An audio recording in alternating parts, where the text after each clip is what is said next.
스토리입니다. 십자군 전쟁은 1095년부터 1291년까지 몇 차례에 걸쳐 일어난 레반트 지역을 중심으로 한 가톨릭 세계와 이슬람 세계 사이의 전쟁입니다. 십자군 전쟁은 기독교의 성지 수호를 위한 신성한 전쟁이라거나 사자시망 리처드나 이슬람의 영웅 살라딘과 같은 영웅들의 등장으로 낭만적인 영웅담을 그리는 등이 미화되는 경우가 있었던 반면에 유럽의 제국주의적 성격을 드러낸 대표적인 전쟁이라거나 종교적 광기의 전쟁이라는 비판적인 시각도 존재하는 양면적인 평가를 받는 전쟁이었습니다. 이러한 십자군 전쟁은 왜 일어났을까요?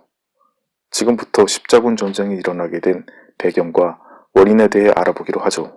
먼저 십자군 전쟁의 배경에 대해 알아보기로 하죠. 비잔틴 제국의 상황부터 볼까요? 미하일 7세 당시 비잔틴 제국은 주변의 여러 적들과의 교전으로 힘이 약해져 있었고 이들로부터 위협을 받고 있는 실정이었습니다.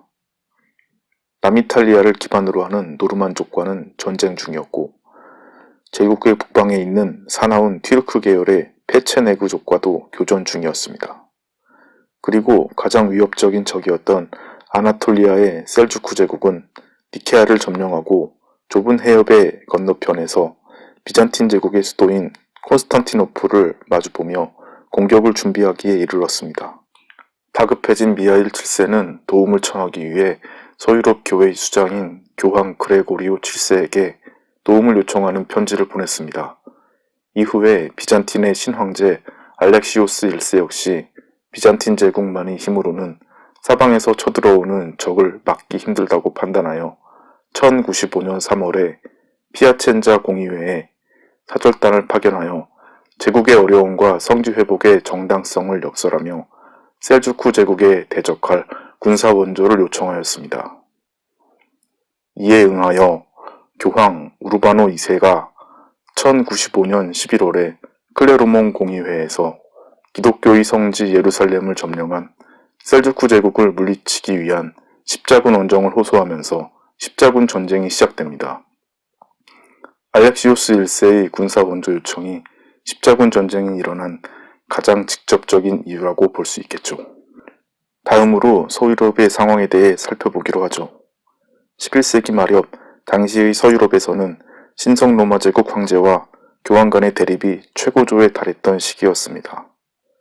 주교 서인권을 둘러싼 황제 하인리 4세와 교황 그레고리오 7세와의 대립은 카노사의 굴욕으로 교황의 승리로 끝났습니다. 그러나 이후 힘을 키운 황제 하인리 4세는 그레고리오 7세에 맞서는 대립교황으로 클레멘스 3세를 세웠고 그레고리오 7세는 로마에서 쫓겨나 노르마닌이 지배하는 남부 이탈리아 살레르노에서 생을 마쳤습니다.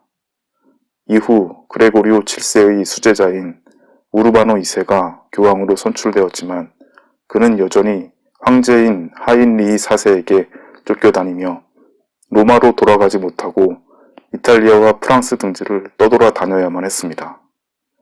이런 상태에서 교황은 비잔틴 제국의 군사 요청을 받게 됩니다.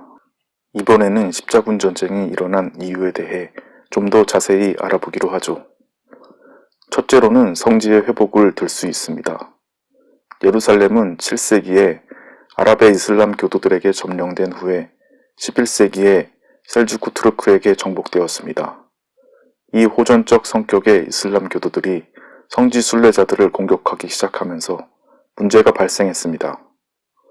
서유럽의 기독교들에게 예루살렘의 성지 순례는 어떠한 이유로도 방해받아서는 안 되는 것이었고 기독교인들의 안전한 성지 순례를 보장받기 위해서 성지 순례를 방해하는 셀주크 제국을 격퇴하고 성지를 회복할 필요가 있었습니다. 둘째로는 교황의 권위 강화를 들 수 있습니다.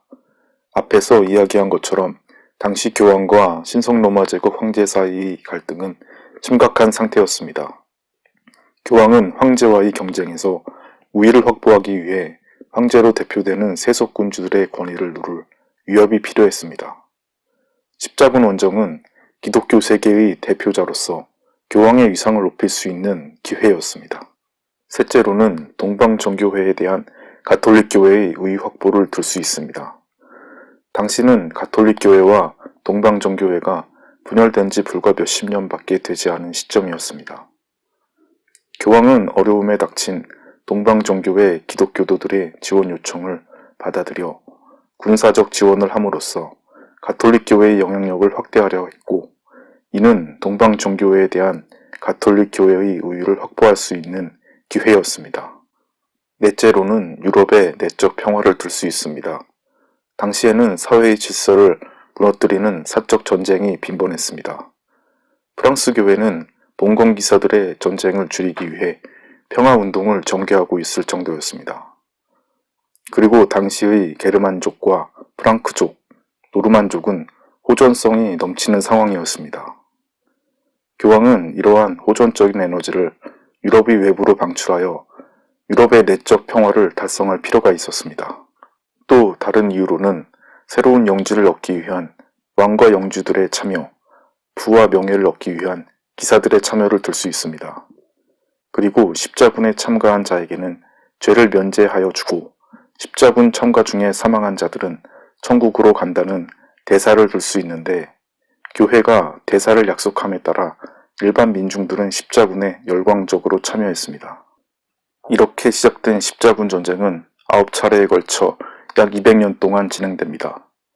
순수한 종교적 동기도 있겠지만 십자군 전쟁은 비잔틴 제국과 교황, 세속군주들과 기사, 민중 각각의 이해가 합치하여 벌어진 전쟁이라는 생각이 듭니다. 그리고 십자군 전쟁에 대해 어떻다 평가하기는 어렵지만 유럽 세계에 미친 영향은 대단히 크다고 생각합니다. 성지 회복의 실패로 교황의 권위가 실추되고 중앙집권적인 근대 국가들이 탄생하기 시작하면서 유럽이 중세 시대를 마감하고 르네상스 시대로 진입하기 때문이죠. 이번 영상은 여기까지입니다. 시청해주셔서 감사합니다.